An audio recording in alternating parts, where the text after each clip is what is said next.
Lindsay here, the Frugal Crafter. Today we're going to make a gift card wallet that will hold several gift cards for a like a Girl Scout troop leader, Boy Scout troop leader. Anytime you need to get like a bunch, you want to get together and get like gift cards for somebody, it's a great way to keep them all together.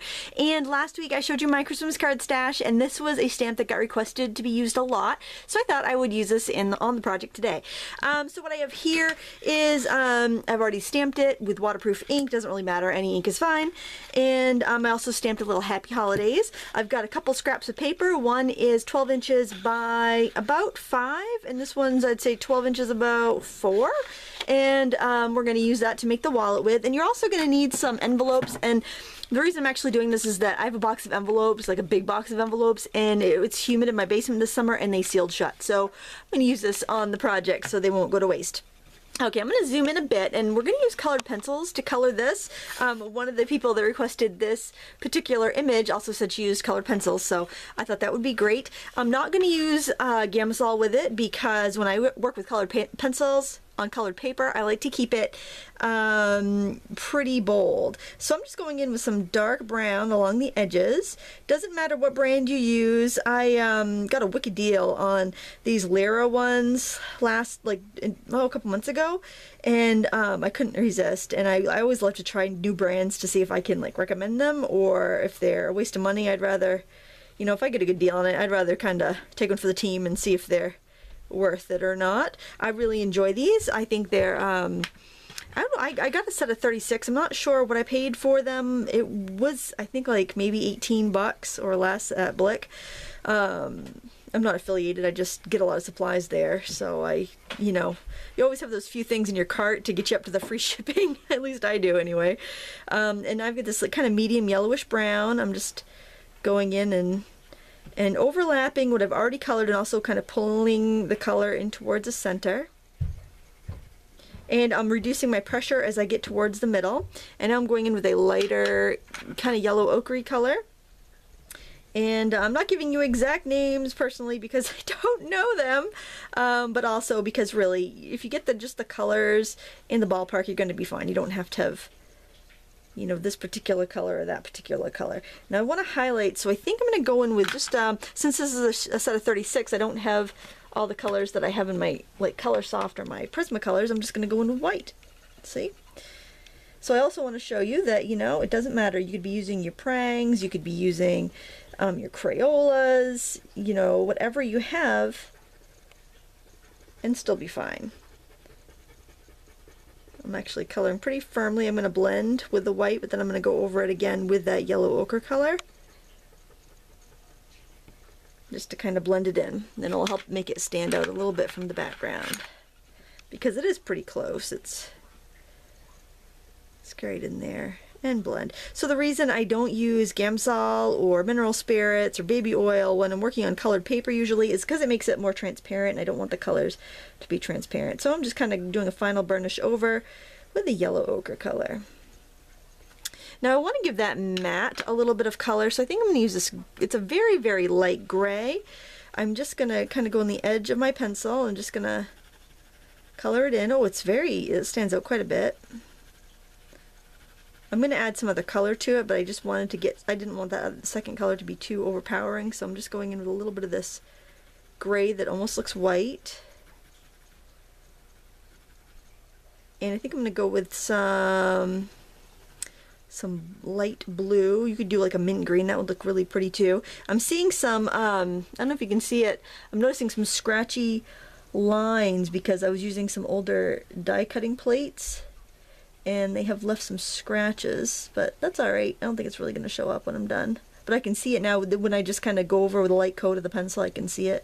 I can see the scratches.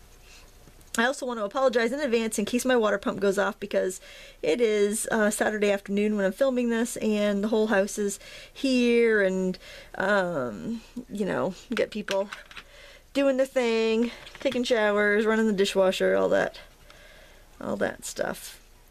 Oh, this is a pretty color.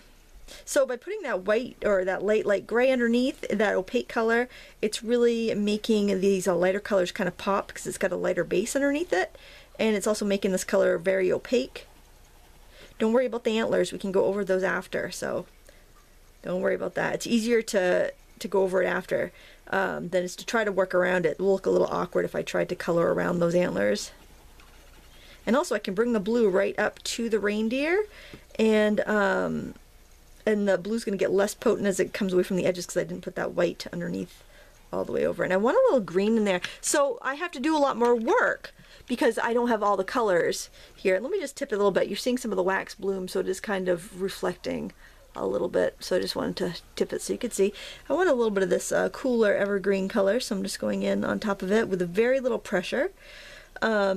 So these colors, I think that the liras are oil based. Correct me if I'm wrong. I am seeing some bloom, so I'm not 100% sure. I'm seeing a little bit of a reflection on there, but I really was thinking the liras, because they're polycolor, I think they might be oil based. Somebody let me know in the comments below if I'm correct or incorrect. I don't have a lot of experience. As you can see, these pencils are pretty darn new, but I love to try out a new brand of pencils. It's a weakness.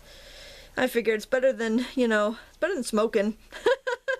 Cheaper than therapy. Cheaper than a psychiatrist. There we go. Probably a lot more effective too. There. Let me just tip that for you. All right. And you know what? Something else I like to do sometimes is I'll just take, especially if I know I'm done coloring an area, I just kind of buff it with a tissue, and then that usually takes away any bloom. I'm not even sure if that was really bloom or if it's just reflection from the coloring. All right, I'm going to do the nose in a nice bright red. And I'm going to make sure I keep this red out so that I use that again on some of the ornaments. In fact, why don't I just go right ahead and color in some of those ornaments. I'm not going to get too fussy with the coloring because I do want to show you how to make that gift card holder. I know those of you probably stopping in for the gift card holder demonstration are like, oh my gosh, is she gonna get to it? Come on, put your skates on, lady. Give her the program. There we go. I'll put a little bit of red on this one. There. And oh, I should grab that green that I used. I like to keep using the same colors in a design because it just makes it harmonize a lot better. These are such tiny little details that it's not really the best thing to kind of get your coloring practice on. It's just a fun, quick little project. So it's not really the best coloring tutorial in the world. It's just kind of a little one for funsies. For funsies. Oh, my kids started playing on the school basketball team. They've always played rec, but now they're old enough for school teams, and so I was pretty excited. And I went to their game the other night, and my son was a starter. My daughters did not start. In fact, they didn't play during the game, and so a bunch of us moms, this is our first, school team experience. We're like, oh my word. The girls are upset because they've never, been on a school team before, so they don't understand the why aren't we playing? Why are we holding the bench down? But yeah, it's not for funsies anymore, which is a little too bad. I think I would have let them do rec in addition to the school team had I known that they weren't going to be playing every game. But I guess it'll give them the incentive to work harder. I was never a athlete other than a misfortunate or unfortunate stint at 8th grade track. I did not enjoy and injured my knee, and yeah, I'm just not a good sports person, I guess. All right, I think maybe give that little nose a highlight, make it stand out a little bit, and I think I'm gonna call that pretty much done. So there's a quick, simple little coloring tutorial for you. Now we're going to zoom out. All right, and we're going to make the gift card holder. Now, of course, you can do whatever colors you wanted. The darker your paper, you want to use lighter colors. You'll stand out a little bit better, and vice versa. And let's just grab our papers here. And I have my mini scoring tool. First thing we want to do is actually fold our envelopes in half. And you might be able to do them all at once. I think they're probably a little too thick for that, so I'm just going to quickly do them one after the other. It was fun to go through all my stamps last weekend. I can't believe how many people watched it and commented on that. That was fun. I know some of you guys were excited because you had the same stamps that I did, or you remembered when certain stamps were out, or you asked about who made certain stamps so that you could find them. So yeah, it's fun. There's so many cool stamps out there. All right, so these we're gonna have to cut the ends open eventually, but I'm not gonna worry about that quite yet. Make sure you get a nice good fold. If it's puckering in the middle, you want to just kind of flatten it out so that they all nest in together like that. All right, I have 6 envelopes. That's going to make 12 pockets. And if you have like one that's bumpy like that, don't put that one. Make sure you have a nice neat one in the middle. All right, just because that's going to be shown. That's going to show a little bit more. In fact, you know what? I think I might fold this the other way so that I have the one without the fold showing in the middle. Let's turn that first one around. There we go. All right, and we'll use some like baker's twine to tie this together. Now, well, we'll tie it together. We'll cut the ends open in a bit. Now, I want to look at my papers. I want to just hook them together. These aren't super thick. These are from those American craft pads that I'm always reading about that, you know, are $5 sometimes. And I did look at that, no squeak. I've used some sewing machine oil on my thing to stop it from squeaking, so you don't have that irritating noise to deal with anymore. Thank you, Val, for the tip of oiling my my gun there. That worked really, really well. And I also got to put a new roll in of adhesive because the other one I had was just such a nightmare. It kept gumming up and I was getting so frustrated with it. All right, so now I want to figure out where I have to score this to make my little, it's kind of going to be like a purse. And I've got my little scoring tool. You could just fold it, but since I have this, I feel like I ought to use it. And then I'll keep my folds nice and straight. So let's see, I want to leave enough room so if somebody wants to put a gift card in here with the little gift card holders, you know how they come in those little envelopes and you can write, you know, happy birthday or Merry Christmas or from so-and-so. I want to make sure there's room for that. So I'm going to score this. I think I'll do it at 4. That should give me sufficient room. Actually, I should be scoring on the other side. Whoops. Score on the side that is the outside, the side that you're going to fold against. So if I'm going to fold it like that, does that make sense? They'll get a much nicer fold. All right, and I also want to, I'm trying to decide, do I want to give it a little more room?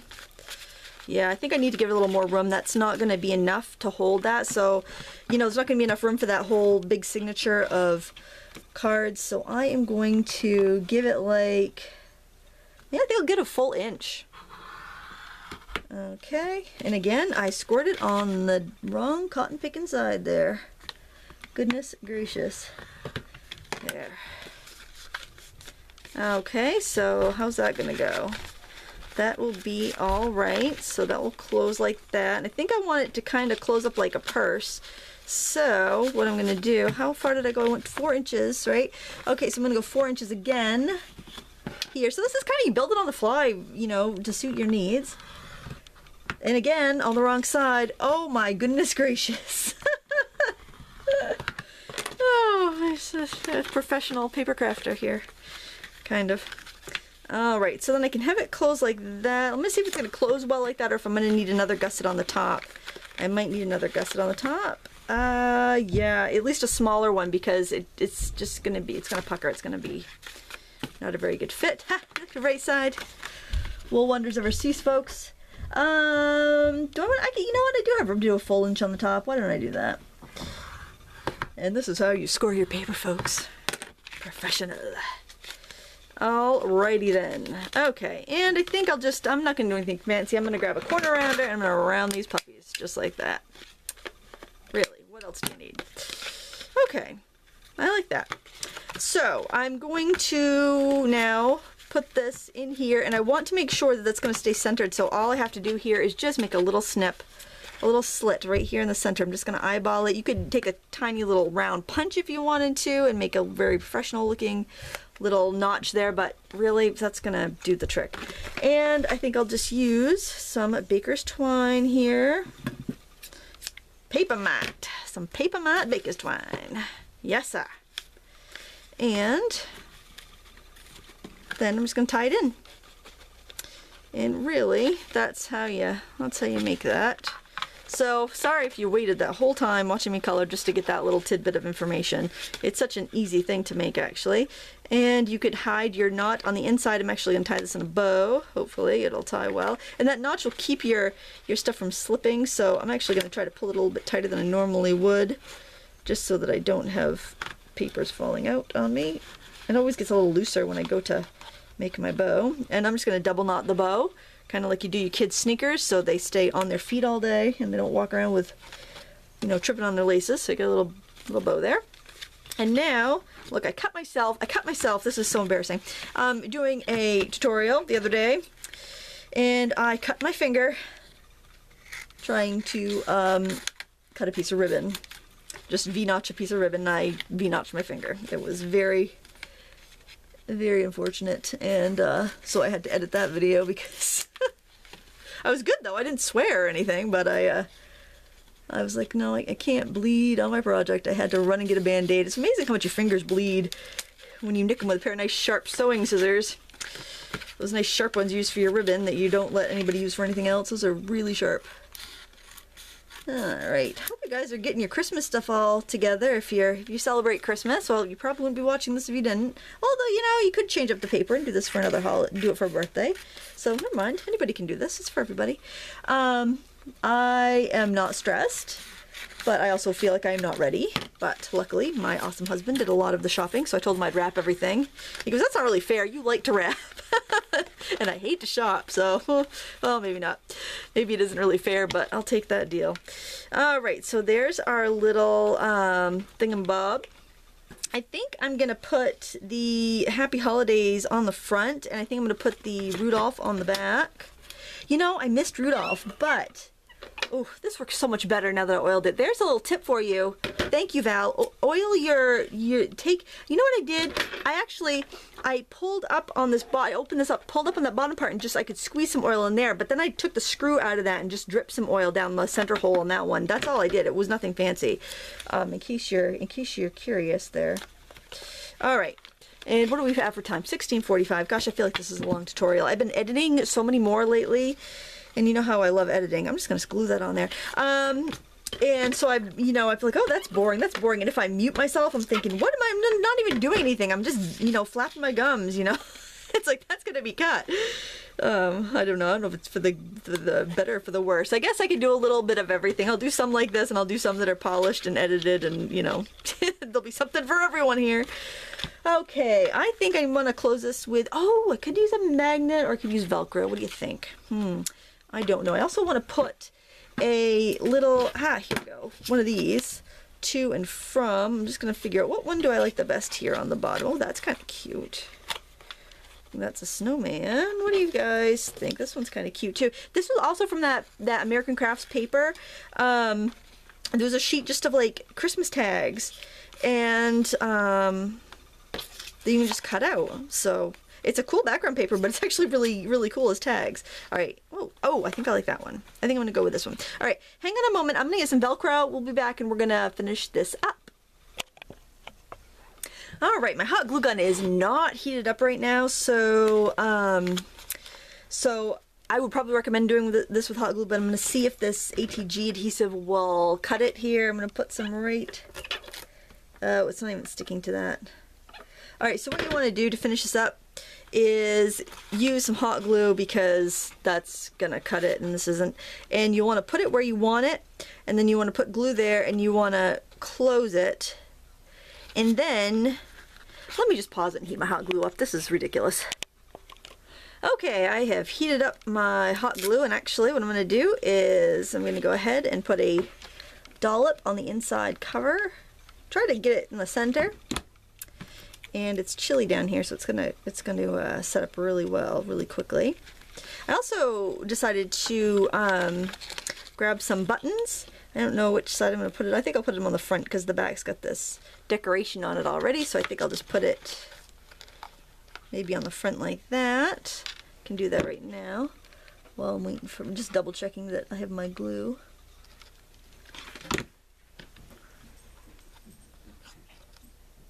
Ooh, I'm clumsy today. And one more maybe up here just to balance it out. I find if I swirl my gun like that, I don't get so many strings. Also, if you're getting a lot of strings, you can keep your glue sticks in the freezer till you're ready to use them, and that will reduce the strings. I'm working in a cool basement, so that also helps reduce the strings. I do get asked quite frequently why I don't get so many strings on my projects. So now I'm putting the other side of my Velcro down, and I'm going to put glue right in the middle, and then close up my package here as neatly as I can. Make sure it's lined up, because this is like, you got one shot here. and then you want to gently hold it until the glue dries, and that's all there is to it. I want to thank you so much for watching. Please give me a thumbs up and subscribe, and tell your friends, and until next time, happy crafting!